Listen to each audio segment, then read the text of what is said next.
Testing, testing, testing, testing.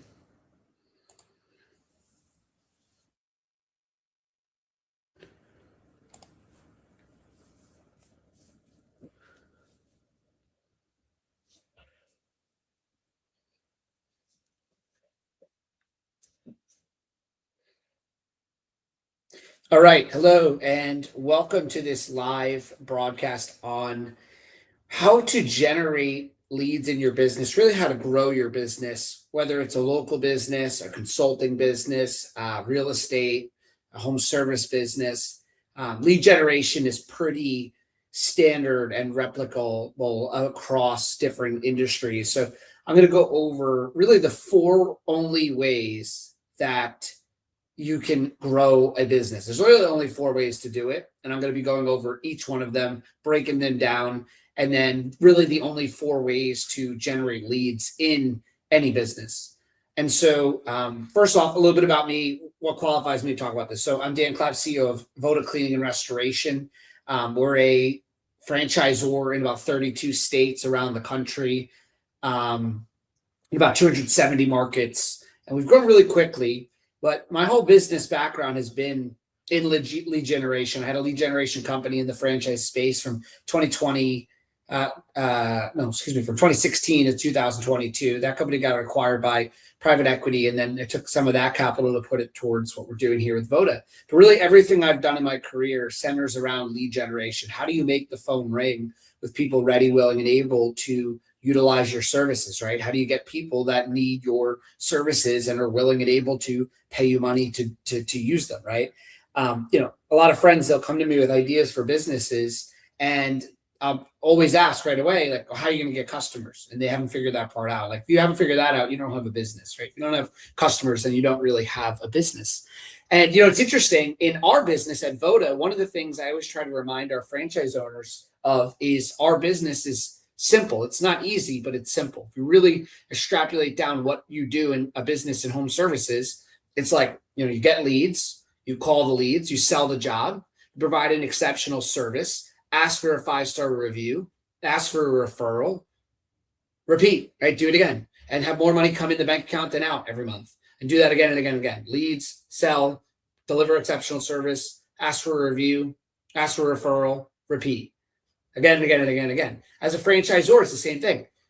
Find great franchise partners, bring them into the system, train them as much as humanly possible to make them successful, help them with lead gen and bookkeeping and support overall and hiring people, and help them deliver an exceptional service.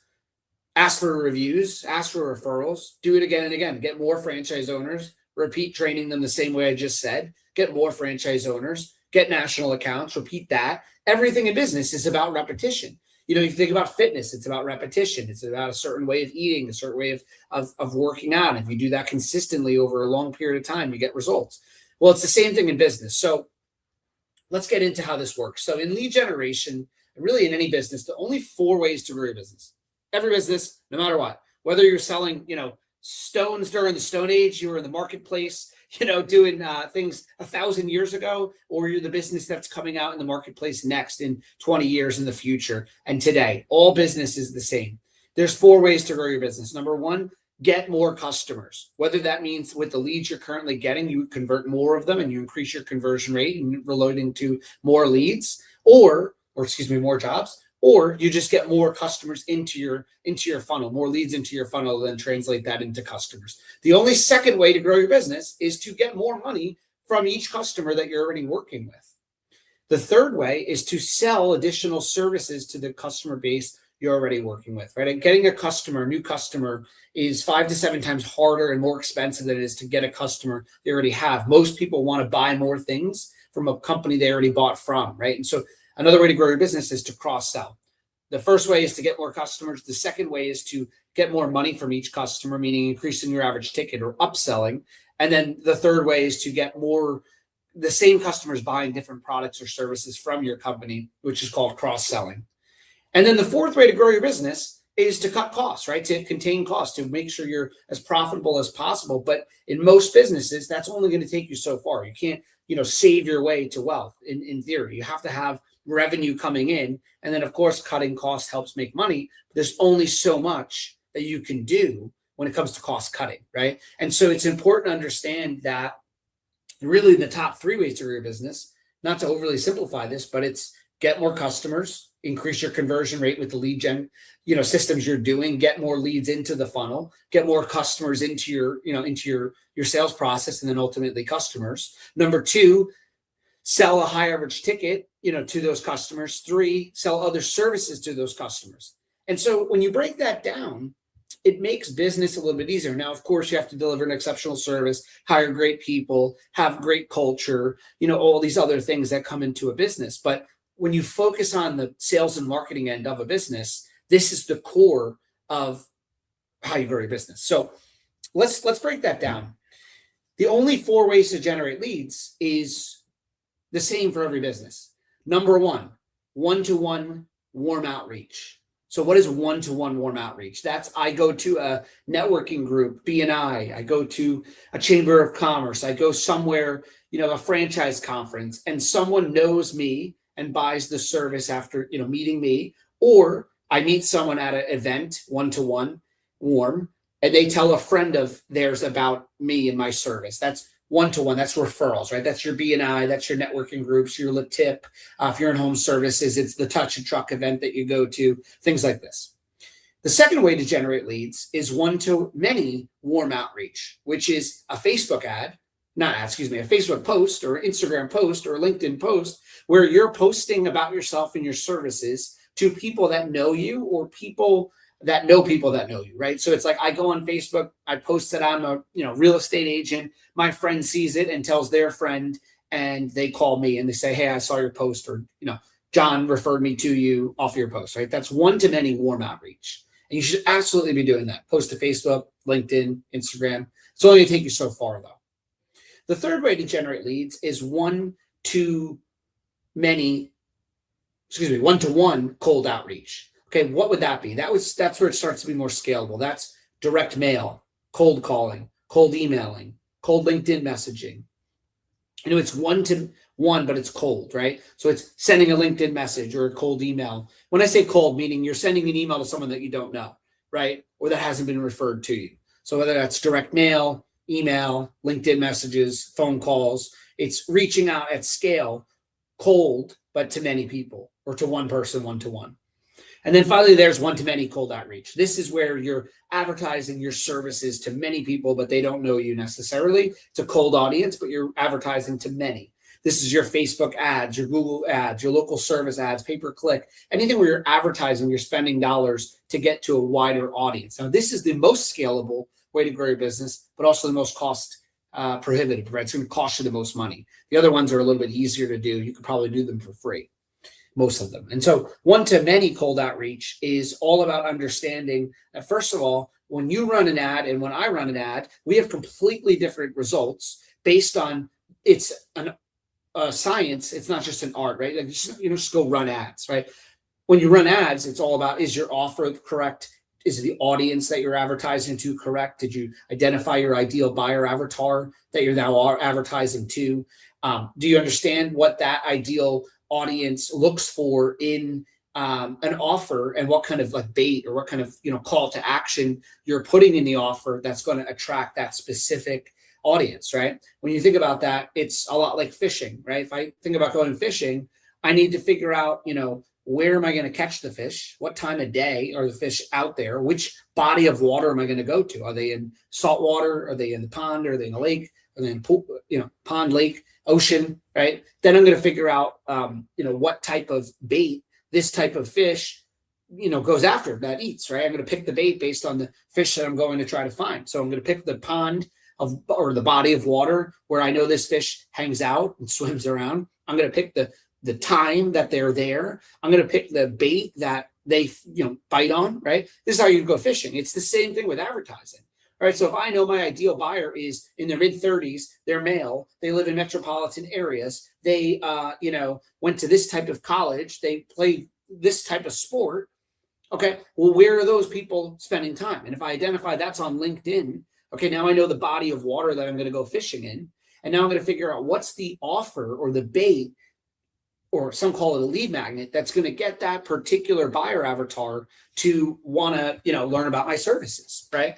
And so, for example, what you want to do is a lead magnet should be something that is extremely valuable to your bait, right? And so if I was creating a lead magnet, I would say to myself, what could I give to people that's so good that if I charged $1,000 for it, I would feel good charging that? Like they would get their dollar's worth, their money's worth for $1,000 if I gave them this, but I'm going to give it for free. Right. So what you have to understand when it comes to lead generation, we talked about to grow your business, you need to get more customers, sell to more customers, sell more services to more customers, right? Increase your average ticket, get more customers, and cross-sell to customers.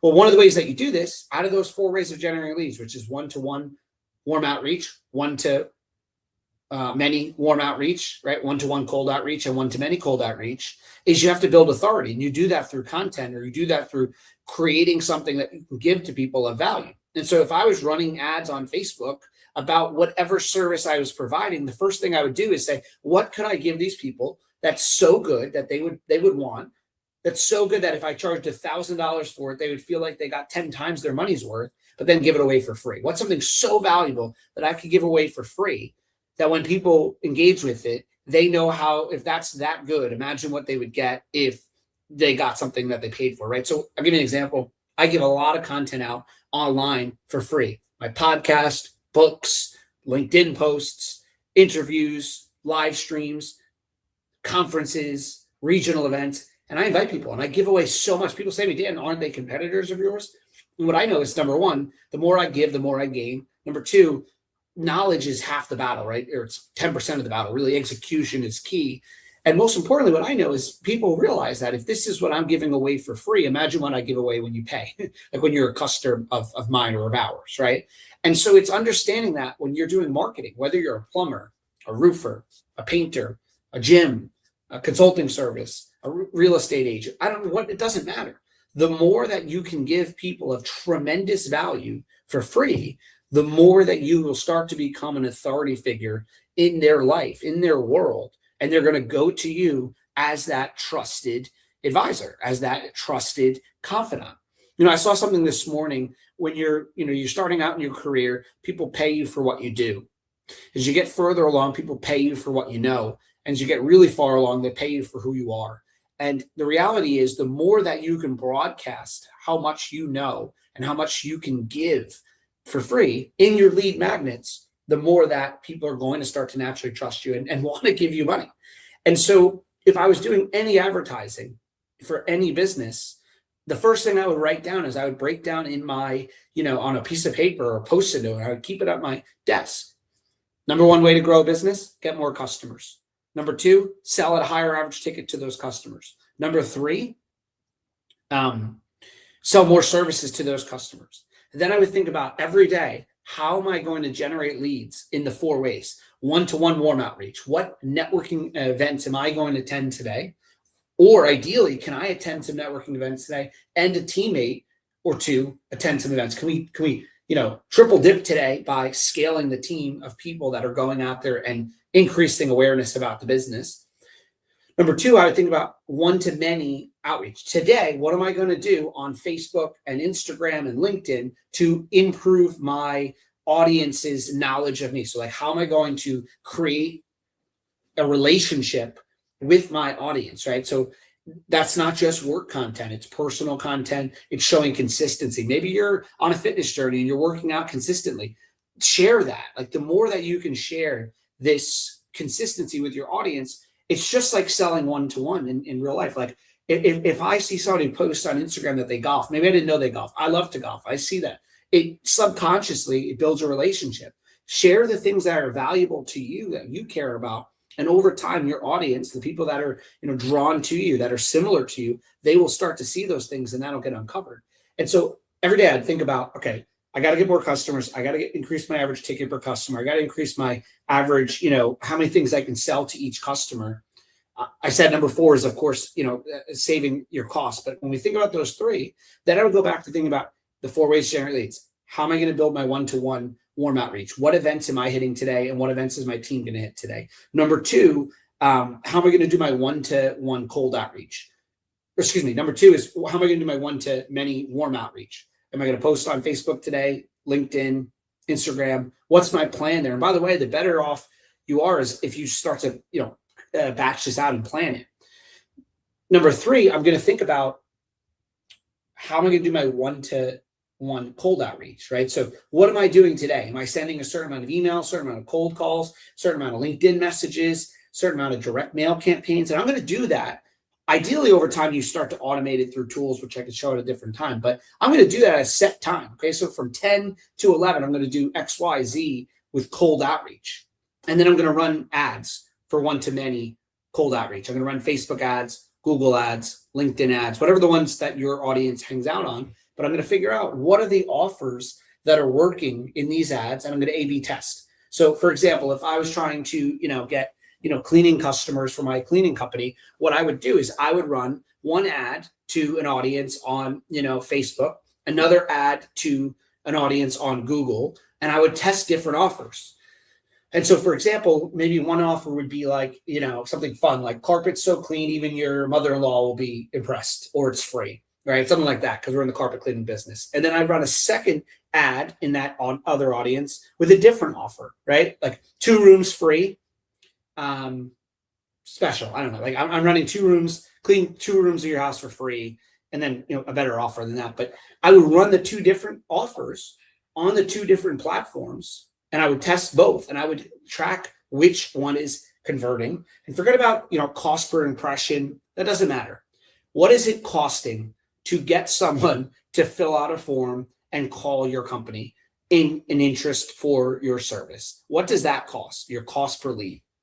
And then I would look at, I wouldn't really care if that cost per lead was $1, $10, $100, $1,000. It doesn't matter. What is my cost per conversation? So if it costs me X number of dollars to get a lead, what is the cost to get someone to talk to?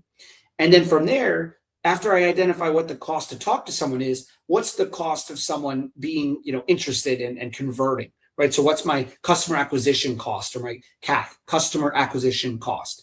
And then what I look at is, what is my average ticket? So if my average ticket is, make a number up, $600, and my customer acquisition cost was $180, that's not a bad return. Do you want it to be higher? Sure. But if you're getting it's more than a 3-to-1, but if you're getting a 3-to-1, if you're a brand new business, even if it was a 2-to-1, right? I'd argue even if it was a 1-to-1 when you're first starting out, because the leads are going to get better. But I would track, what is my cost of a conversation, my cost of a lead, my cost of a conversion, what is my average ticket, right? Then I would look at, how can I improve the conversion rate of the leads I'm getting? And then once I can do that really well, I would look at, how can I improve the average ticket in what I'm getting from those customers? And once I've identified that I'm maximizing getting the average ticket, which, by the way, you're never maximizing, you can always do better in a sales process. But once I really made sure that the sales process and the conversion rate, am I answering the phones within, seconds? Am I answering all the calls? Am I filling out, people that fill out a form, I call them within minutes, do less better, right? Do that better. And once I knew that I increased my conversion as much as I could, I look at, am I truly selling in a way where I'm getting the highest possible average ticket from the homeowner, in the case of a home service, or if I'm in fitness, whatever, GNC stores, it doesn't matter. Then I'd look at, once I'm doing that really well, which, little secret again, you're never doing that as much as you possibly could. You can always do that better, right? You can always improve leads, but you can always improve your sales process too. And that one you can control a lot more. Once you knew that you were at the highest level and you were selling at the highest average ticket, then I would look at, how do I get more sales to these customers, whether it's a repeat sale or selling them something else, right? Because again, it's 5 to 7 times harder and more expensive to get a new customer than it is to sell to the customers that you already have. And so you think about that. If you break all that down, number 1, how you grow a business, get more customers. Number 2, sell at a higher average ticket to your customers. Number 3, cross-sell services to your customers. And 4, save costs. How you do this is the 4 ways to generate leads. 1, one-to-one warm outreach. 2, one-to-many warm outreach. 3, one-to-one cold outreach, 4 one-to-many cold outreach. We could talk about that again. But then I would break that down every day. What am I doing from a networking perspective to do my one-to-one warm outreach? Or maybe I'm following up with some referrals. What teammates can I have go today as well to events? Excuse me. Number 2, one-to-many warm outreach. What am I doing on my content strategy around Facebook, LinkedIn, socials in general, where my warm audience is seeing something from me? Maybe every day it's something work related and every other day something personal related, but what are you doing to engage with your online community? Number 3, that one-to-one cold outreach. Maybe it's 2 hours a day. I'm going to make this many cold calls. I'm going to make this many LinkedIn message. I'm going to make this many, Teams message. I don't know, whatever. What is the cold outreach that I'm going to do to a larger audience? And then what are my offers and my ad spend that I can generate? And I'm going to reverse engineer. If I want to have this many jobs and it costs me this much to get a job, right? And my conversion rate is this, I'm going to backtrack that. And I'm going to go and I'm going to look at how am I going to get all these things, right? How am I going to backtrack? What's my cost of a conversation, my cost of a lead, my cost of a conversion, right? What does it cost to get a customer? What's my average ticket? And what's the ratio between that? And at the end of the day, if you're in a high margin business, a service business, stop focusing on, oh, well, my cost of a conversion was this, and I got to get that down. All these other leads weren't good enough. That's irrelevant. Let me give you a great example. Which one is better? If you spent $400 to get a $2,000 ticket, or if you spend $600 and got 2 $2,000 tickets. So example number 1, you spent $400 and you got 1 $2,000 ticket, or it cost you $600, but you got 2 $2,000 tickets. So 2,000 times 2, 4,000 minus 600 times 2 minus 1,200, or 2,000 minus 400. One time. Where is there more margin? Which of those 2 scenarios are you putting more money in the bank? Right? Scaling doesn't come down to going from a cost of acquisition of 600. Oh, I got a 600 cost of acquisition, but I did 1 job this week, versus the company that's cost is $600, $700 even, but they're doing 5 jobs a week. There's more margin in that. As I said, you can either increase customers, increase average ticket, increase lifetime value, or the things that you're selling, more things you sell to the customer, or cut costs. Cutting costs at your size business, most likely, if you're watching my podcast, which is probably you're a similar size to our business. I mean that in a not in a bad way, right? But you're not doing $100 million, most likely. If you are and you're watching my podcast, call me. I'd love to learn from you. But like in reality, your business is not that big. My business is not that big. There's only so much you can save your way to success. Yes, you have to be mindful of costs, but you're not growing a big business that way. The way you're going to grow a big business, more customers, higher conversion, higher average ticket, more things sold to those customers, right? And then repeating that at scale. And then, of course, delivering a great service. And of course, getting 5-star reviews, of course, having great culture and treating your employees well and all those other things. But this is the core. Your business, it's a sales and marketing business. That's it. You happen to be in the painting business. Like you're in the sales and marketing business, you happen to sell painting. I'm in the cleaning and restoration business. I'm really in the marketing and sales business, and I happen to sell cleaning and restoration. The home service or the gym membership or the whatever, it's a widget. You're in the sales and marketing business. Elon Musk is in the sales and marketing business at the end of the day. I don't know, some big thing. Richard Branson is in the sales and marketing and branding business. He's just got airlines and records. And what's the main thing that they even do? Mobile. I don't even know what is the main Virgin Airlines. I guess that's not their main business. Virgin Records. I don't know. He's in the sales and marketing and branding business, though. That's what all those PR stunts are. If you're in the consulting business, you're in the sales and marketing business. Your job is to get people that want to make a change in their life, inspired enough to do so, and then to go to you and trust you as the authority figure to use your services. I used to be in lead generation for franchise consultants, and one of the basic things and it's not that basic, but one of the things I always like to teach was, look, all your copy, all of your content is centered around the benefits of working with you as a consultant. And they don't even know if they want to buy a franchise. They don't even know if they want to be in business for themselves. That's like if someone was, walked into a plastic surgery center and they were thinking about getting plastic surgery, and the plastic surgeon was selling them on how great they were as a plastic surgeon. They don't even know if they want the service yet, right? You want to persuade people first on if they want your service, if they want, forget your service, if they want that dream outcome. And then if they do, how your service would help them get there. Which brings me to another point around selling. So and marketing, when it comes to marketing, there's two things I want to teach. Number one, marketing, it's all the same. Your customers have this value proposition that is almost an equation. They're thinking about, do they want a certain dream outcome? If they want a certain dream outcome, what is the perceived likelihood of success that your service or your product is going to get them closer to that dream outcome? Number two, what they're thinking about is the amount of pain that they're going to have to go through to get to that dream outcome. And number three, they're thinking about the time it's going to take to get to that dream outcome. Money is like the least of the thoughts. Yes, it's part of it. But when it comes to value, value is different than price. Price is what you pay, value is what you get, as the saying goes. But at the end of the day, when people think of value, they go off of this equation of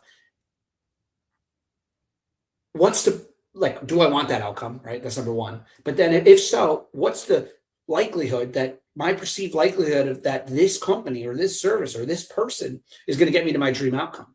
And then what is the time it's going to take to get there? And what is the pain that I'm going to have to go through to get there? So let me give you an example, like on the basic core of value.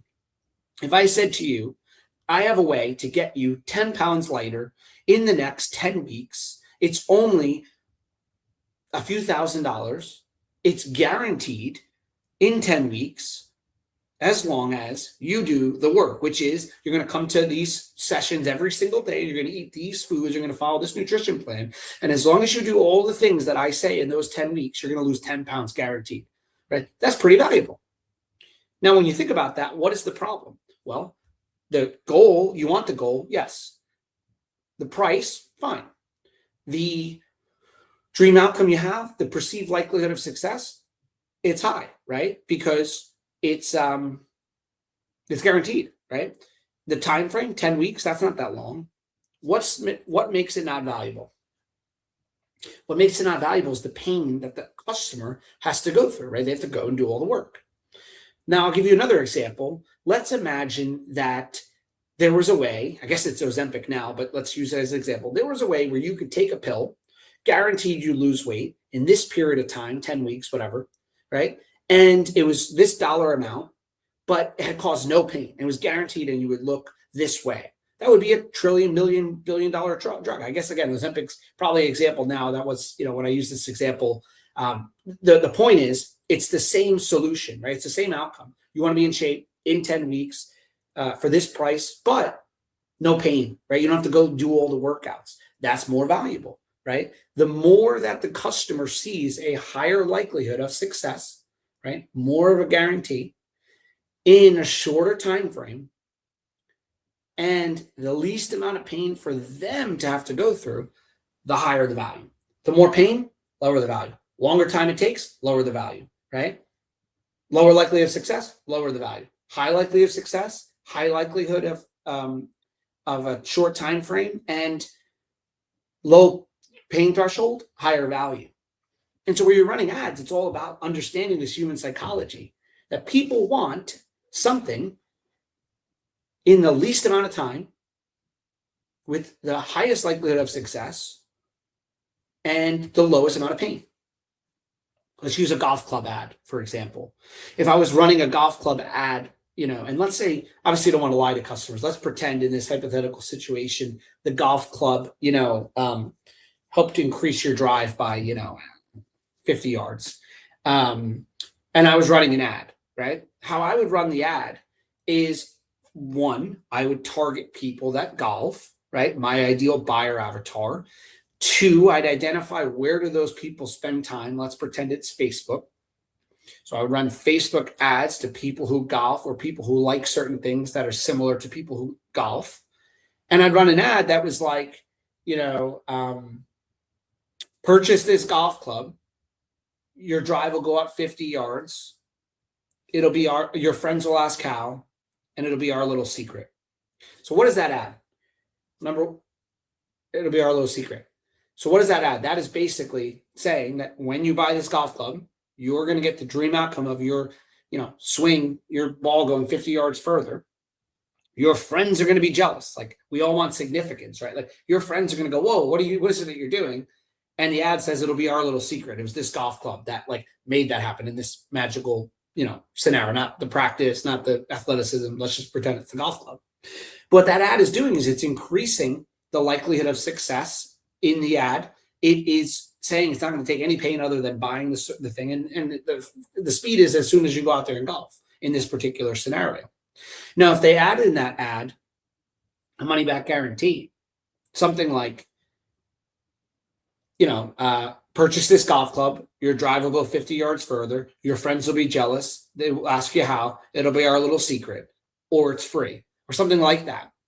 That if their ball doesn't go 50 yards further, then they get it for free. Which, if you knew that this magical golf club could do that, who cares? Even if 1 out of 10 people took advantage of this money back guarantee, does it matter? If you were able to increase your conversion by 50%, would it matter if one person took you up on the money back guarantee? Again, I'm assuming that this actually works. I'm not saying create something that doesn't work. But what I'm saying is, if I was running a carpet cleaning special and I made a joke around, if I come to your house and the carpets aren't so clean that XYZ happens, it'll be free. Even if one customer out of 20 took advantage of that, does it matter if my conversion rate went up? If I was able to get 5, 6, 7, 10 more customers that week, would it matter if I had to go back to one customer and service them? This is the point I was trying to make. Like, people get so caught up in like small dollars. Well, I don't want to do that because if I have to go back and service that customer for free, it's going to cost me extra time. Mind you, this is not in the cleaning business, it's not a high, material business, right? But why does that matter if you're not slammed right now anyway, right? Like, if you could go and you could do more work and get the truck out there and get another review and make money, don't focus so much on the margin in the beginning as in the volume, right? So again, that example, if I could spend $400 to get one customer for $2,000 ticket, or I could spend, $600 but get 2 customers, and I had to spend $1,200 but I got 2 customers, the margin difference there is much better. And then the other thing to remember is, when I talked about the 4 ways to grow your business, it's get more customers, higher average ticket, sell other solutions to the customer, cut costs. The other thing to remember is, when you think about those 4 ways to generate leads, which is 1-to-1 warm outreach, people knowing you, right? You're out there networking, they know you, they tell about their friend about you, and then they use the service. 2, 1-to-many warm outreach, which is you're posting on social media, etc. 1-to-1 cold outreach, direct mail, cold calls, direct mail campaigns, LinkedIn mail campaigns, whatever. And then finally, 1-to-many cold outreach. Well, when you do this 1-to-many cold outreach, or really any of the other ones I talked about, when you get to the customer and you provide a great service, the next step in doing that is asking for referrals. So many people lose this step. So let me break that down. You already paid Google or Facebook or whatever it is that you paid, right? You already paid the money for that ad, for that lead. And then you got it in a truck, or your team went in a truck, you paid for gas, you paid for insurance, you paid for, to wrap the truck, you send the truck to the house, you do the service, you're already paying for the technician's time. This is the ultimate thing. When you're done and the customer's happy and they leave you a 5-star review, the ultimate last step that so few people do is ask for a referral. If that customer gives you 2 or 3 referrals, and let's say you're able to close one of those deals, one of those jobs, think about how much that's worth to you. You didn't have to pay for another Google ad. You didn't have to pay for anything. You go there, you service the job, you win, right? And I was just recently doing a training on this with some of our franchise base, and I hear it in other calls as well, in other franchise systems and in other businesses that I'm involved in. Like, the number one thing people worry about is coming off salesy. And what's interesting is, number one, if that customer was happy with your service and they gave you a 5-star review, I promise you, if you ask them for a referral, they're not going to change their 5-star review to 4. And they're certainly not going to punch you in the face. Like, if you ask, like, hey, by the way, I'm about to leave. I know you mentioned you love the service. Is there anyone in the area that you think could use the service too? I'm growing a local business, and the best way I grow is through word of mouth. You know anyone? The worst they're going to say is no. Like, the best thing they're going to say is, here's a bunch of names. The worst they say is no. They're not going to kick you out of their house. But if they say yes and they give you referrals, if you did that 10 times, how much is that going to build up? If you could sell those customers without having to pay more money on marketing, think about the snowball effect of that. I remember when I started out in sales, one of the things that I did at an early age was sell Kirby vacuum cleaners door to door. And it's like literally like a Kirby vacuum cleaner. It's that big vacuum, and you go to people's house and you would offer a free carpet shampooing. So kind of funny. In my teenage years, I did that. Fast forward, here I am in the carpet, business. But like, I would go to someone's house and they would get a free carpet shampooing. And after like a little bit of the shampooing, obviously it was the sales pitch, and you'd start to show them the benefits of the vacuum. What I thought was interesting is Kirby didn't do anything for like marketing. There was no Facebook advertising. There was no Google campaign, PPC, direct mail. You went to a house and you got referrals. And the only way you were able to get better leads was you were to get better referrals. So when you finally got a referral to someone's house that looked wealthy, you finally would try really hard to provide a great sales experience and ask for referrals. And then hopefully those people with wealthier friends would start to refer you. I started in like Neptune, New Jersey. Like I was, in houses that barely had any carpet, and I had to work my way up to getting referred to better areas. But they didn't even have a marketing campaign. It was all asking for referrals, and not, yes, once in a while people use the service. They love it so much. They tell everyone. But the reality is, just like any sale, you have to ask for the order. You have to ask for the referrals. So what we did at Murphy is we would literally have a piece of paper, and it would say, who do you know that could use this cleaning? Not, do you know anyone? No, who do you know that could use this cleaning? By the way, Mrs. Johnson, if you give me 10 names, 5 names, whatever the metric, I'll give you X% off the cleaning, or X% off the vacuum, or whatever, some type of benefit. You're not just going to ask people for something in exchange for nothing, but you ask them for something in exchange for some other thing that you can give to them. But what's crazy to me is if you ran 5 jobs today, why wouldn't you go and ask for referrals? If you could get 5 extra leads from that initiative, whether it's one customer gave you 5 leads or one customer per house gave you 1 lead, at the end of the day, if you had 5 extra leads and you could sell 1 extra job, how much of that is margin? All of it, right? Outside of the cost of your team, you don't have a marketing spend, right? And so it's the more that you can leverage getting referrals, the more that takes you back into this kind of, to summarize all of this, at the end of the day, only 4 ways to grow your business. More customers. You get more customers by spending more on marketing or tightening up your conversion, right, in the sales process. Number 2, getting a higher average ticket with your customers. That comes down to a better sales process. 3, selling other services to the customers you already have. 4, cutting costs. The 4 ways to generate leads: 1, one-to-one warm outreach. That's networking. 2, one-to-many outreach, warm outreach, Facebook ads, like posting on Facebook, posting on Instagram, posting on LinkedIn, both work content and personal content. 3, selling more services to the customers you already have by doing this. First of all, you got to do the cold outreach, cold emails, direct mail, direct messages, cold calls, whatever. And I would schedule the time to do that. And then finally, there's one-to-many cold outreach. That's running paid media on Facebook, Google, tweaking the offers, right? Identifying the marketplace where your leads hang out, and then making an offer that benefits them and gets them to want to use your service. And by the way, my advice, make something that's a lead magnet that's so good that they want, that if you charged $1,000, they'd feel like it was worth it, and then give that away for free. And that's it. Thanks for joining. I'll see you on the next live stream.